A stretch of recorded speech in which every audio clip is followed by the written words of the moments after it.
Hello and welcome to BYJU'S Exam Prep. Welcome to the 13th episode of our weekly Places in News. In this session, we are going to cover the important places that were in news over the last 1 week, that is between the 13th of June and the 19th of June. This series is designed to help improve your map reading skills, which could be very relevant for your prelims and mains. So if you're benefiting from this initiative, and if your map reading skills are improving because of this initiative, do let us know by pressing the like button, share your comments, and don't forget to subscribe to our channel. So let's start with the first place that was in news. And we're going to talk about an organization known as the OIC, or the Organization of Islamic Cooperation. This organization was in news because last week the OIC criticized India for a few controversial comments that were made by a member of the ruling party of India. India has attracted a lot of criticism for these controversial statements that were made by a few members of the ruling party, especially from West Asian countries. And this grouping known as OIC criticized India for these statements. In this context, we'll understand a little more about OIC and where it is headquartered by taking a question and a relevant map. The question says, the Organization of Islamic Cooperation is headquartered in which West Asian city? Is it located in Tehran or Jeddah, Dubai or Istanbul? To answer this question, first you need to understand what is the OIC. The OIC, or Organization of Islamic Cooperation, is an important international organization that was set up in the year 1969. It essentially brings together major Muslim countries of the world because this grouping represents the collective voice of the Muslim world. The grouping seeks to promote peaceful relations amongst countries. It seeks to protect the collective rights of Muslims around the world by acting as a collective voice for the Muslims around the world. This grouping consists of 57 member countries, and most of the Muslim majority nations and even other countries which have a significant Muslim population, they are all members of the OIC. So several countries from Asia like Pakistan, Bangladesh, etc. Several countries from West Asia like Iran, Saudi Arabia, Turkey, UAE and the others. And several countries from Africa and other parts of the world. They're all members of this important grouping known as the OIC. This grouping is particularly relevant for India because quite often India has faced several challenges from this grouping. India has been criticized at OIC because of the Kashmir conflict and the constant tensions and clashes that happen in Jammu and Kashmir. OIC has often accused India of violating human rights in J&K. It has even interfered in India's internal matters on issues such as the Citizenship Amendment Act and has criticized India for targeting Muslims in the country. So on these grounds, the OIC is relevant for India because the actions of OIC have often compromised India's interests. The reason why OIC often criticizes India is because this organization has been used by Pakistan to target India. See, most of the members of OIC, they're actually close friends of India. Members like Saudi Arabia, United Arab Emirates, Bangladesh. Most of these countries, they're all good friends of India. But Pakistan has used its influence at OIC and it has turned OIC into a platform to target India. That is the reason why Pakistan has enjoyed the support of few countries like Turkey and Malaysia and sometimes even Iran to target India on such sensitive issues. That's the reason why India pays a lot of attention to this grouping, and also because India has tried to become a member of this group. Because India is eligible to become a member of OIC because India has one of the world's largest Muslim populations. But yet, India has not been able to gain membership because of Pakistan's role. Pakistan has blocked India's membership to OIC.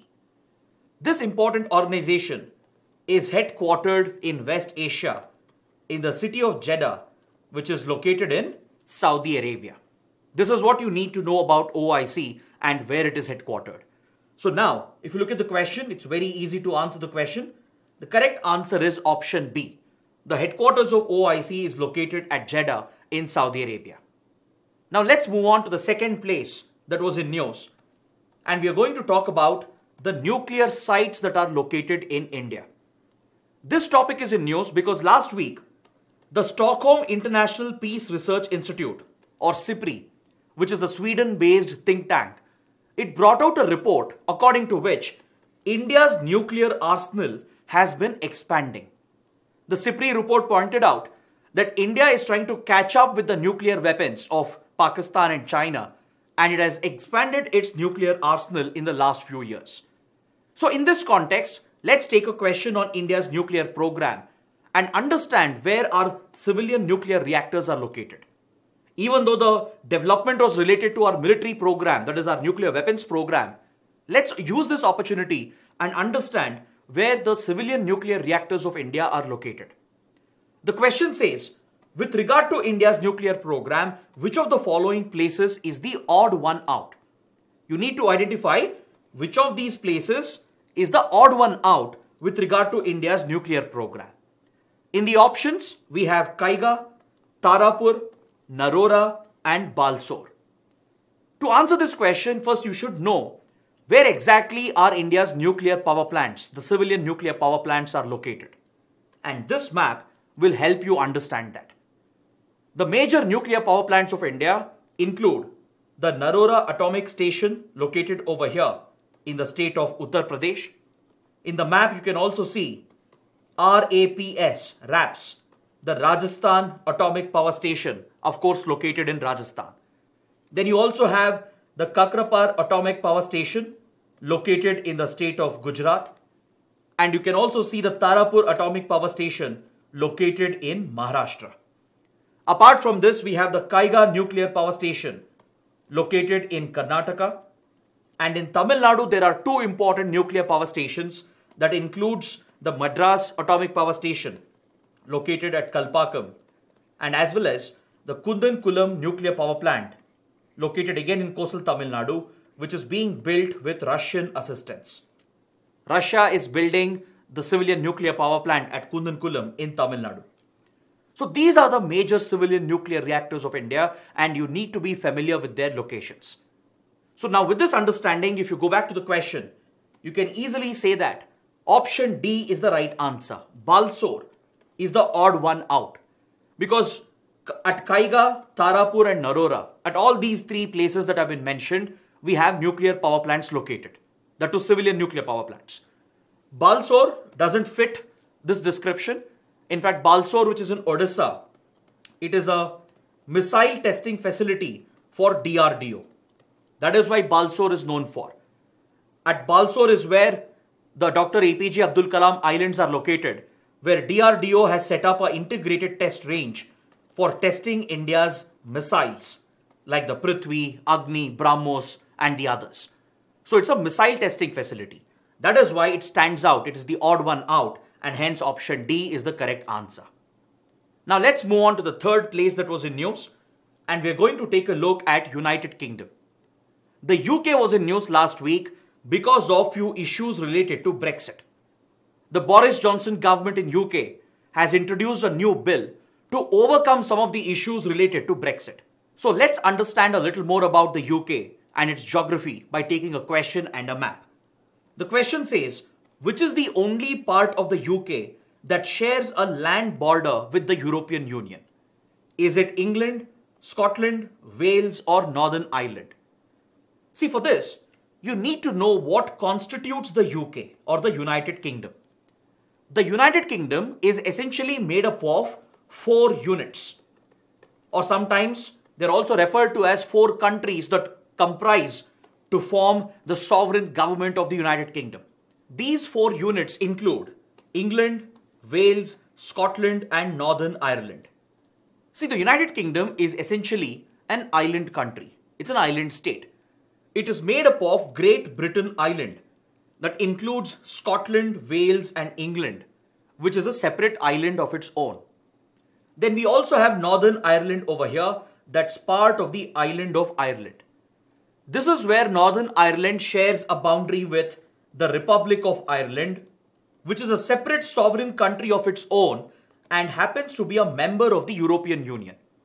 So this is where United Kingdom shares a land border even after Brexit with the European Union. Because the country of Republic of Ireland that you can see over here in the map, it shares a land border with a unit of UK that is Northern Ireland. Is that clear? Also pay attention to the map because you can identify many other important geographical features and locations over here. Great Britain Island is surrounded by North Sea over here.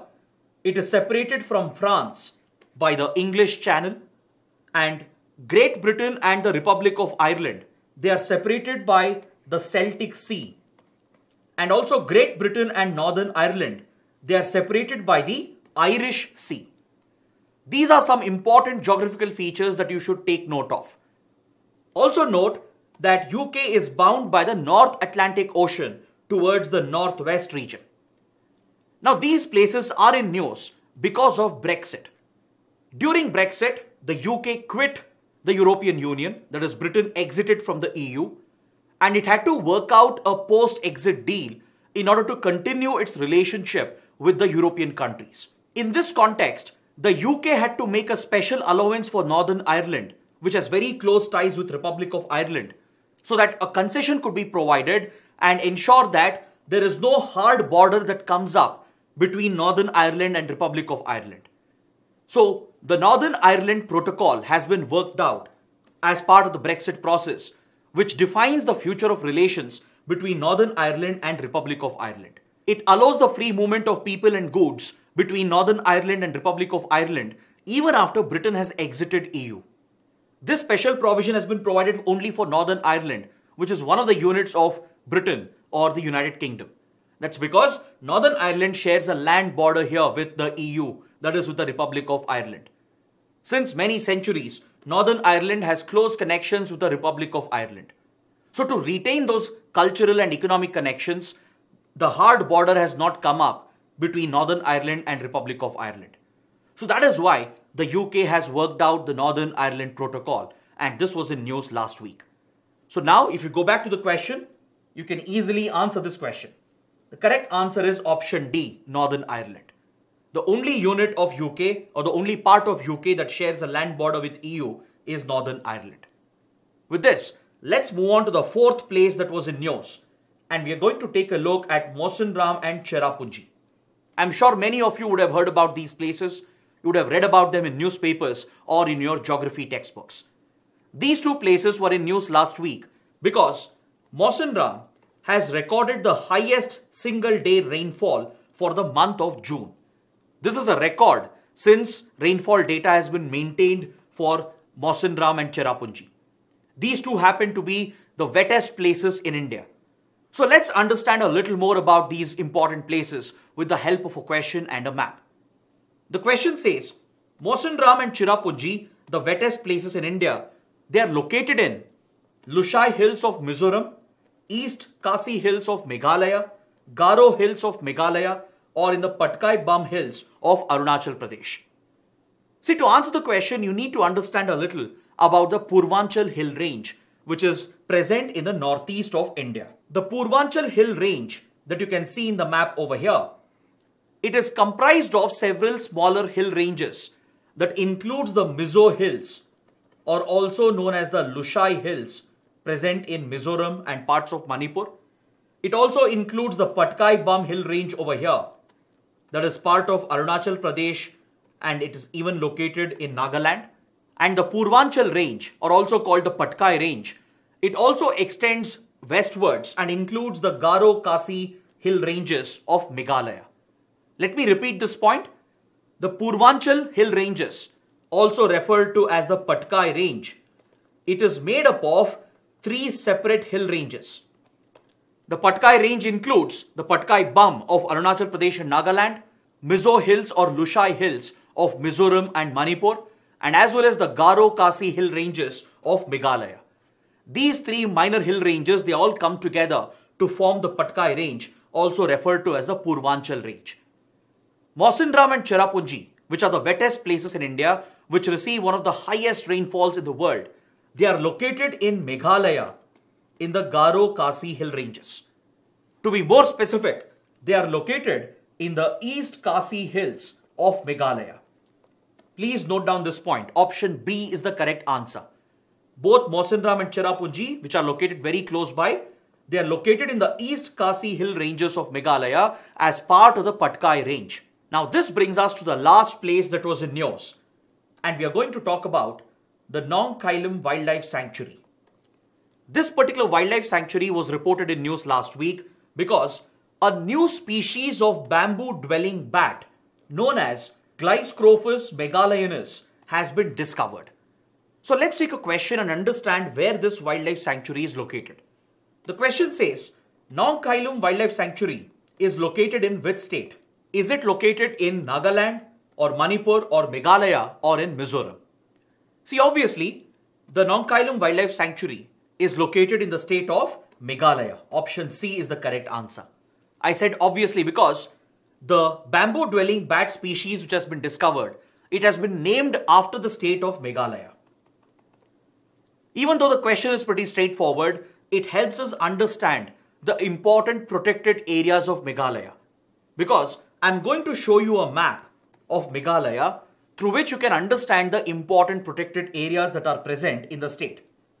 UPSC tends to ask the location of protected areas like wildlife sanctuaries, national parks and biosphere reserves. It's very important to know the major protected areas of every major state in India. So here we are looking at the map of Meghalaya that depicts the major protected areas, and this includes the Narpu Wildlife Sanctuary over here in the East Jaintia Hills district. You can also see the Nongkhyllem Wildlife Sanctuary that was in news, that was asked in the question, that's located over here in northern Meghalaya.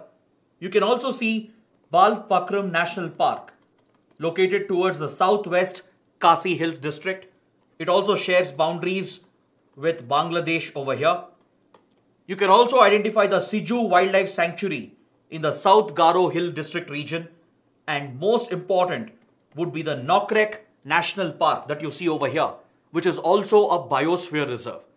The Nongkhyllem Biosphere Reserve has also been designated under the UNESCO Man and Biosphere Program. It's a major habitat for several flora and fauna, and it's an important biosphere reserve that is present in Meghalaya. So to answer the question, the Nongkhyllem Wildlife Sanctuary, which was in news, it is located in the state of Meghalaya. So on this note, I would like to conclude this week's session. We have covered 5 major places that were in news, and we have understood the geography, the location, and the other important places that were located in and around these locations. So I hope it was a fruitful session, and if you have liked the initiative, do let us know by sharing your comments, share these videos with fellow aspirants, and don't forget to subscribe to our channel. Thanks for watching.